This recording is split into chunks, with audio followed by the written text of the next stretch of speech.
Today's guest, Brett Solomano, was a stuntman for film and TV for 15 years. He's also a Guinness World Record achiever for backing a semi-truck the longest distance ever. And he now helps people bring order to their chaos in their mind and lives through speaking and coaching. As usual, I'm going to let my guest take it from here, so he'll do a better job than me. So, Brett, the floor is yours. Talk to us about your journey. Tell us about yourself.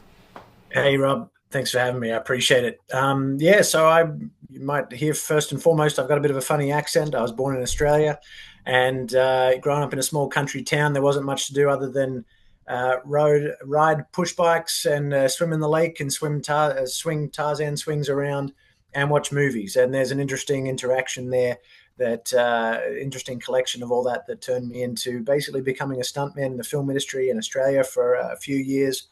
I was blessed to get the green card in the lottery system and moved over to the US and was able to continue following my dream. I've been on some TV shows as a stunt performer, like NCIS Los Angeles, The Walking Dead, Stranger Things, and a handful of other ones. And it was a beautiful experience for several years. And the film industry's gone a little bit quiet now, and I've taken that opportunity to I've had a couple of truck businesses over the past couple of years, but move into management consultant and teaching people emotional intelligence, leadership. You mentioned the Guinness World Record. There was a Guinness World Record I achieved several years ago for backing a semi-truck, 55 and a third miles in 4 hours, which is about 14 miles an hour on average. That record has since been broken, unfortunately, but that was a beautiful experience for me. What else can I tell you? There's 33 seconds on the clock, and that's sort of the pinnacle of what I've had. Well, you're allowed to finish early, by the way. Okay. I don't hold it against anybody. And I find it interesting that, and that's why when we started talking, it really appealed to me. I said, "Oh, a stuntman! I want to talk to a stuntman," because fear dogs us all. I'm at this 40 plus years.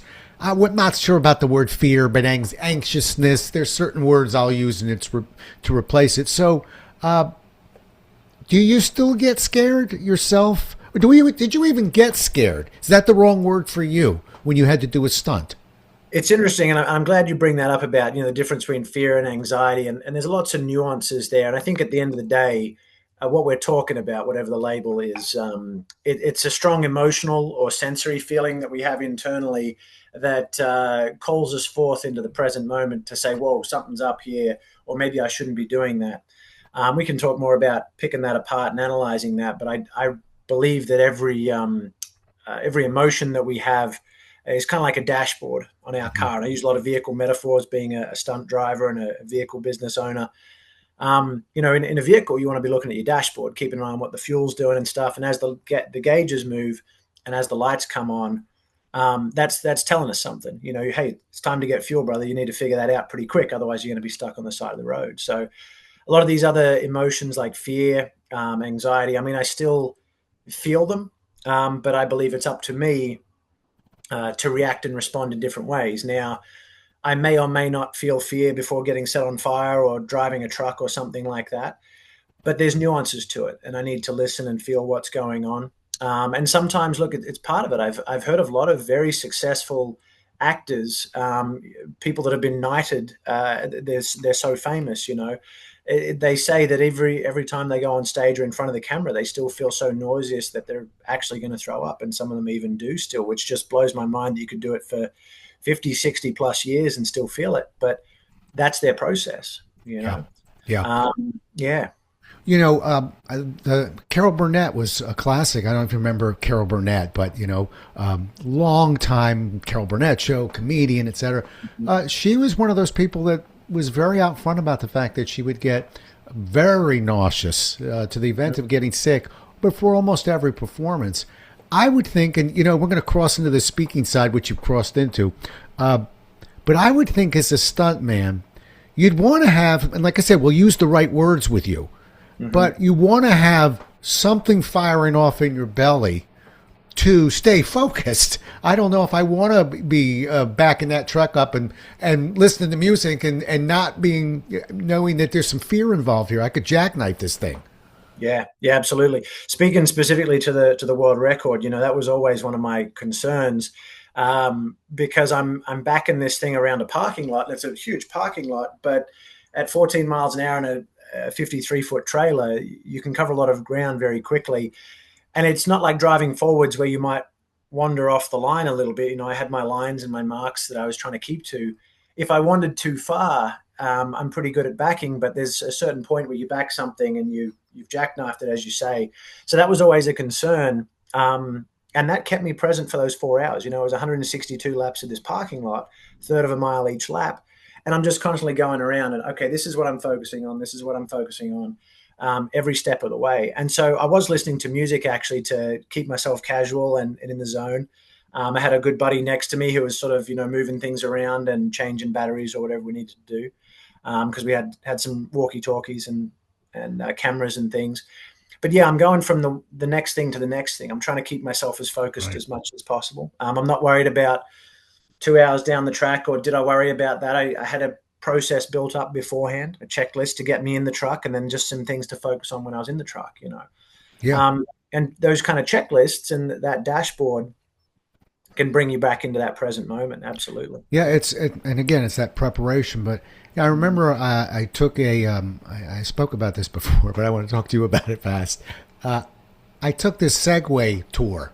You know what a Segway is? Mm-hmm. Okay. Yep. And I remember the guy saying to us all, he said, "Now I know you all are probably a little fearful. Don't be. This is fine. The most dangerous part of this Segway in this 3 hour tour is going to be the last 10 minutes. Mm-hmm. When you're not fearful anymore." He didn't quite go into as much detail, but we got a little bit cocky. We Yep. started to see how maybe I'll cut you off, you cut me off. Let's see if we can jump a curb. How close can Yeah. you get to a tree? Yeah. So that mild amount of fear is what I'm getting at. And in the speaking world, and we'll slide in there now. I want to have that same kind of focus that you're talking Mm-hmm. about. That, like I said, fear is a weird word for me, but anxiousness.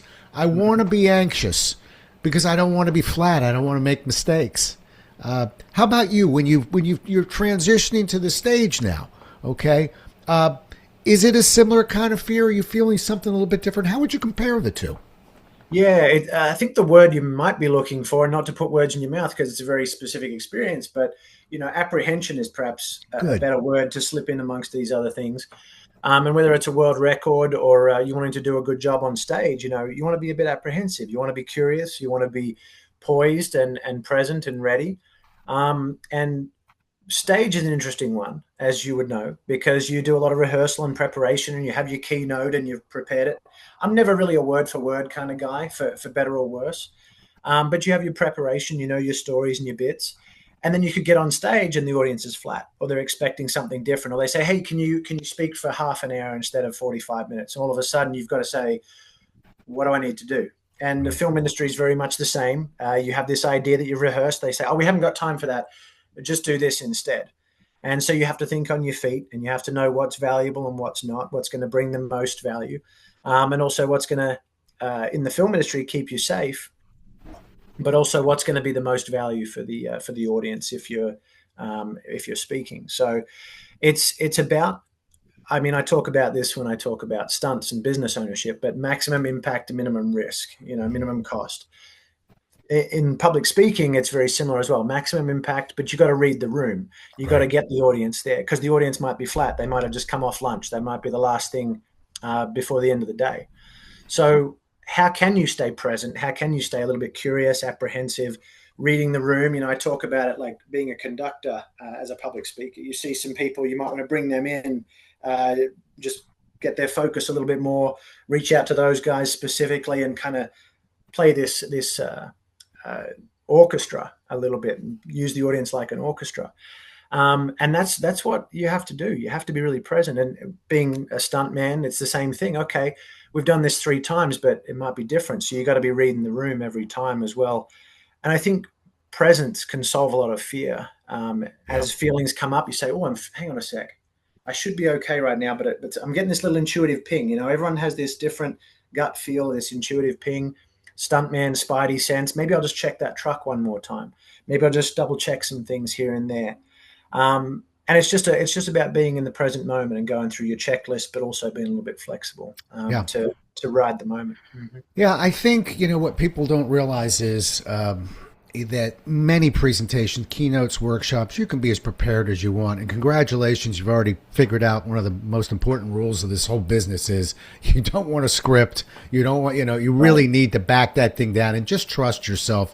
You need point A to point B to point C to point D. I get it. Mm-hmm. But how many words do we really need once I see, elevator story? Got it. Truck record. Got it. I'll just talk about that. But so what you find is there's a lot of improv that's really involved. And that's kind of the way and you're a lot better as an improv actor if you're not strapped to a script. So I think you'll find that's a little bit easier. And that audience, even if you've done it 50 times, the same keynote, the audience has changed, so the improv moments change. And quite frankly, I think that's where they're judging you the most. When you and me, let's go sit in the audience sometime. We appreciate when we see something that we know was unscripted. Okay, that's right. And yet, the guy who's driving that truck backwards, I'm going to make it look unscripted, but I'm actually prepared for what happens if the guy sitting next to me falls asleep or whatever. We blow a tire. But that's the art of the business. Well, let's stay there. Are there any process moves that you could give us? So we got I'm with you. Presence is important. Is there anything that you do? Is it a mantra? Is it a chant? Do you write things down? Any ideas? We've got some newer speakers might be listening. They want to be present. What would be some tips for them? Yeah, I think leading up to I talk about the moment before, right? What is the moment before you did the thing? And what's the moment before the moment before? And there's a series of steps there, like even from how you wake up in the morning, getting a good night's sleep. That might sound obvious, but what did you do to go to bed the night before as well? How does that all lay out? For me, it's about preparation. I always love to ask the question with my event manager or speaker booker, whoever that might be, and ask them, what do you need most from me? What is the thing that would make this an absolute slam dunk? Oh, we just want to hear about your cool stunt stories. Oh, we just want to, whatever it might be. And then, that's the core pillar. Everything else comes out from there. And then I have my bits and my stories and my questions. And again, that's days before, of course, that's weeks before even. But in the moments before, I'm going through those little things. Hey, does this still feel relevant? Does this story, is this just me fluffing myself? And I have to go through a lot of these little reiterations and just tuning in as I'm getting there. Maybe I'll look at the company website again. Maybe I'll start talking to some people beforehand. I'm just trying to just read the room before I get in the room, Then I'll often have my physical process, which is usually either a meditation to ground me and or some kind of physical expansion, I call it. I still get a little bit nervous before talks, but I find that's often my body waking me up. It's going from, me sitting in the corner of the room, being in bed on my own, staring at my phone or whatever it might be, to, hey, I'm here and I'm ready to talk to all of you guys, the 50, couple of hundred people, whatever it might be. And I think sometimes that nervousness can be the body waking up, the soul waking up, ready to share with whatever it might be, hundreds of people, So there's that process beforehand, which is usually just getting in the zone of what I'm about to say, getting my head straight on, but also getting the physical body, just learning, reteaching the body to stand up straight and take ownership of my posture, start using my gestures a bit more. And also shaking hands and making eye contact with a lot of people before I get on set too, or on the stage too, just to encourage that my body and mind to start seeing those personal interactions before we go there.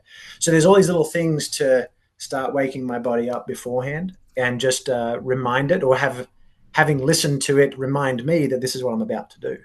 I do think there's a two-way street there for sure. Yeah. I'll throw a couple. I hope you don't mind. I love participating in my own podcast. But one of the thoughts I've always given myself, and it's an honest thought, although it sounds kind of silly, is, while I'm waking that body up, I'm reminding myself that this audience out there that I've never met before, they've never met me, they are rooting for me. And I know that as a fact. And I know that as a fact because even the most cynical person out there is thinking, I don't want to sit here and waste my time for an hour. I hope this stuntman has got something that we can use. Now, they might be a little ornery about it, but They're rooting against themselves if they root against you. So I kind of work with that a little bit of mentally, like, no, this isn't that dream that we have. The reality is, if for no other reason but selfishness, they are rooting for me. A couple of nice deep breaths. What usually happens? What's my track record? Oh yeah, I've done 60 of these this year, and oh yeah, not one time did an air conditioner fall on my head or whatever weird, place that my mind's going. So I think reminding ourselves of really logically what's about to happen can take us out of wherever, and reminding ourselves, just like you, I didn't bring you on the show and ask you how to split an atom today. Maybe you can do it, maybe you can't. I cannot. I wanted to talk to you about what you do. And usually when we're doing a keynote or a workshop, we really are working from what we know. Yeah, there may be a question we don't know. We learn how to handle that too. But we realize, what exactly are we afraid of? It's more in the dream than the reality. Yeah. So Yeah. Yeah, it's very interesting. I think the mind. There's a whole bunch of stuff we can jump in here. We haven't got a whole lot of time to do it all, but I do find the fear of social exile to be a very ancient fear, because we want to do a good job, as you say. We want the people in the back row to know what we know, and I think public speakers are very very generous people. We really care about people, and we want to tell the world about what we've got.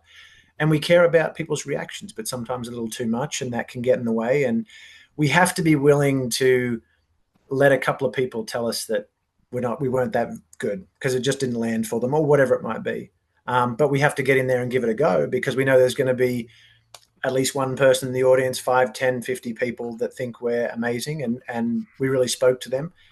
But we never know until we try, as you say. yeah. What do you think is harder? Public speaking? Or let's leave the truck one alone. But I believe you've set yourself on fire or something else crazy. Pick one of your kooky stunts. What do you think is more challenging, speaking or a stunt?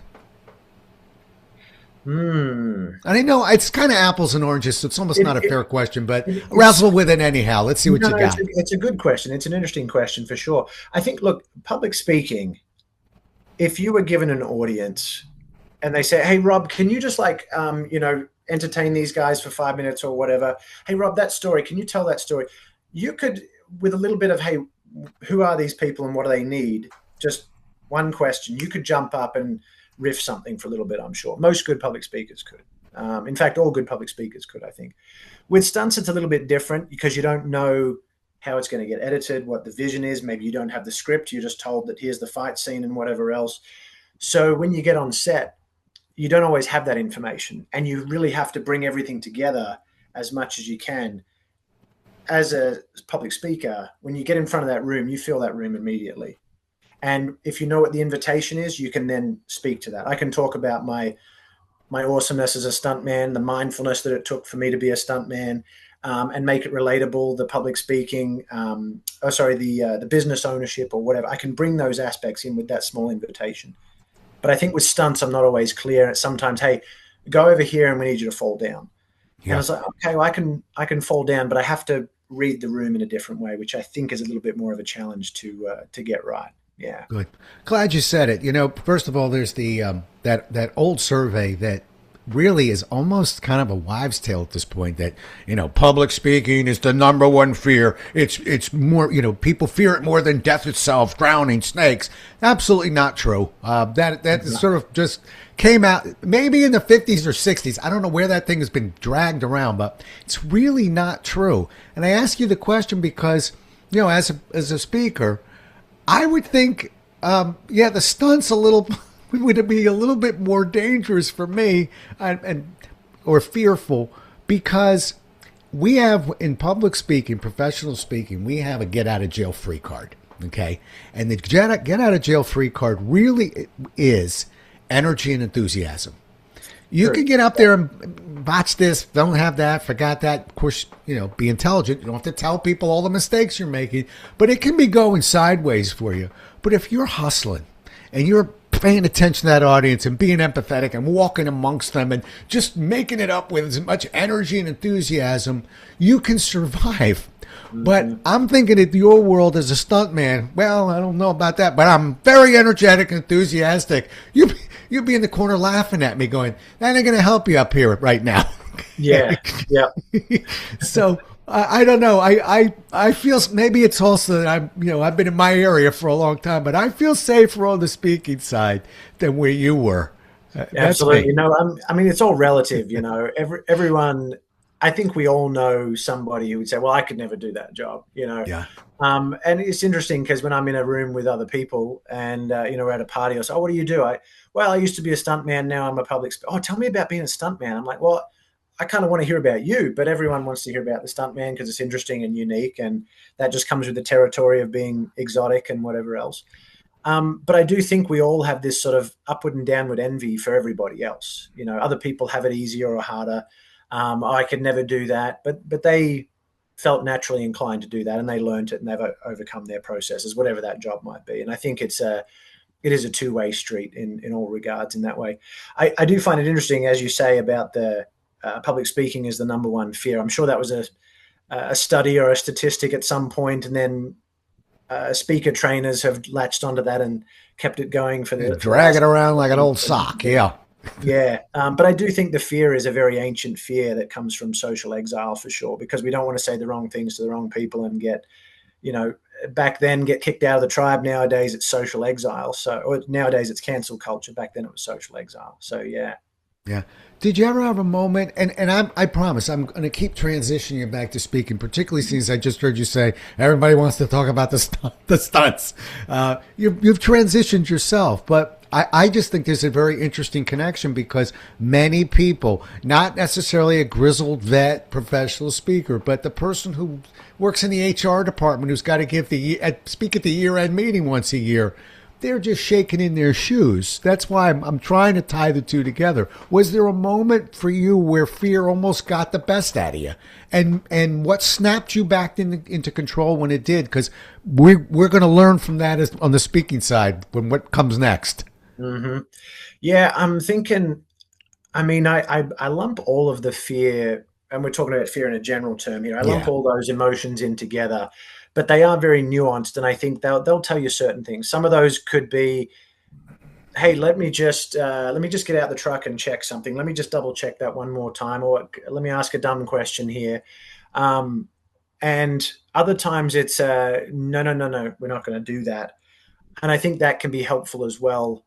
Sometimes you get a little voice and you don't listen to it, and you realize afterwards that uh, you should have listened to it. I think we all have that regret sometimes where we didn't listen to that. Specifically, I'm trying to think of some times when the fear has overcome me.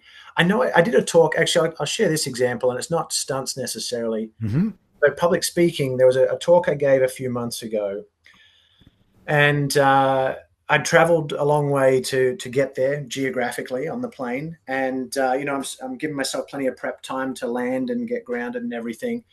And I'm just going through my rehearsals beforehand, and because I was kind of nervous, and I was getting more and more nervous the closer I got, and I thought, okay, maybe if I prepare harder. But then I realized the more I prepared, the worse the anxiety got, and so I had to listen to myself and say, you know what, I actually just need to let this go right now, just step back and just enjoy myself here for a little bit for the last like 12 hours before my talk. Don't get so wound up. I was probably winding myself up. And that was the nudge for me, is that, okay, this is getting super overwhelming now, this anxiety. This is weird. This is absolutely bizarre. But again, this is what I'm going to keep harping on, Rob, because I do believe it 100%, is that our body's trying to tell us something when those things happen. So what is it trying to tell us?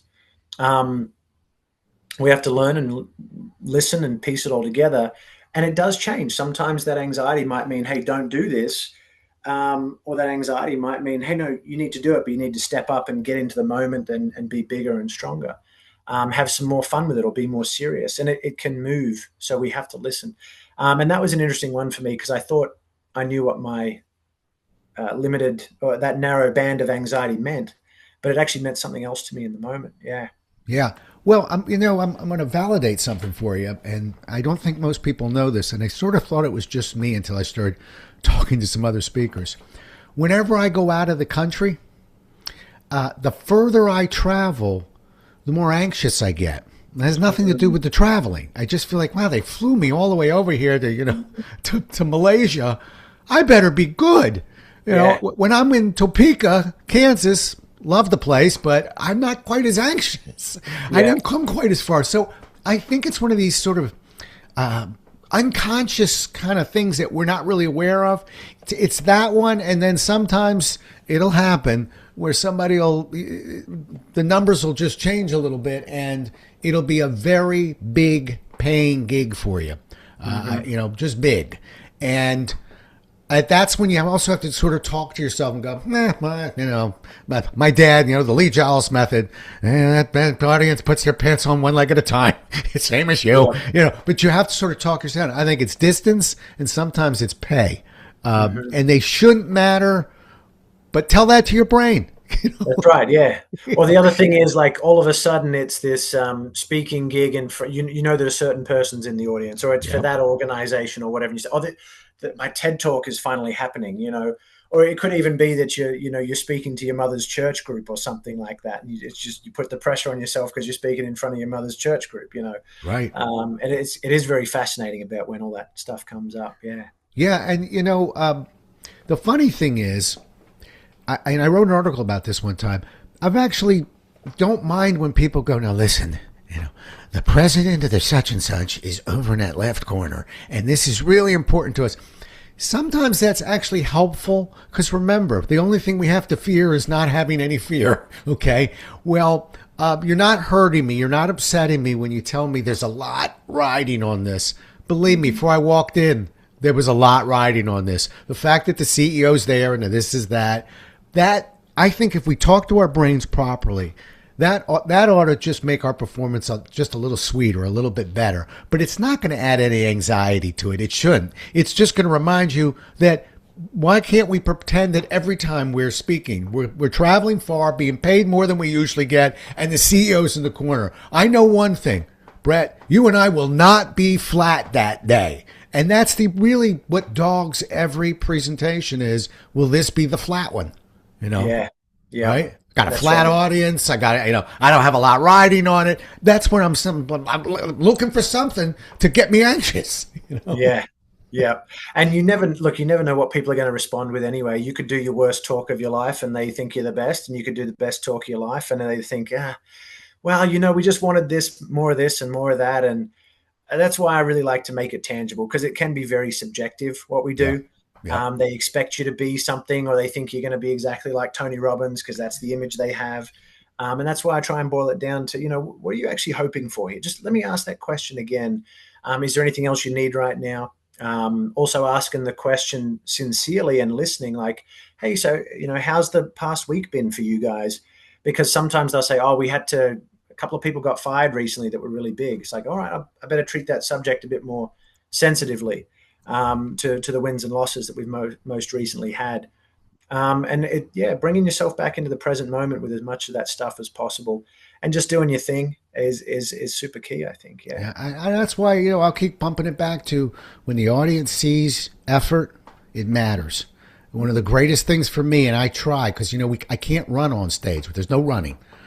But I can move quickly. I can, and I can be as intense as I want. And when I feel myself beginning to sweat, I really love it. I want to sweat. I want to walk by people and have it coming off my ear. And I want them to go, my God, look, that guy is really working today. Yeah, because I can't control the other things. But right off the bat, we're taking a big leap into that audience when they see how hard you're working, how driven you are, how much enthusiasm. So I'm not trying to make light of our content. We're there to teach and inform. I'm an ex-Xerox guy. I'm not just there to motivate you. But by golly, the fact that we can control probably the most important thing that audience, whether they know it or not, is looking for, should give us some confidence. I can't control some of the other stuff, but that I can control. And that's a huge piece. Whew, we could go deeper into this. I love this topic too, and I really appreciate the tips you've been given. How do people get a hold of you? They can find me on my website, stuntmansguide.com. That's stuntmansguide.com. Or you can find me on LinkedIn, first and last name, of course. And I'd love to help anyone who's looking to get really curious and push some hard buttons around what they got going on and get out of their comfort zones a little bit more. Spell that name out again, just so everybody knows it. We'll have it on the website as well. Mm-hmm.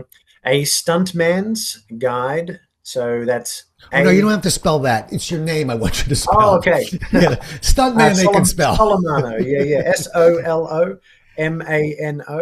Okay. Solomano. Got it. And Brett's pretty easy, right? That's Brett. that's right. There you go. All right. Well, it's been.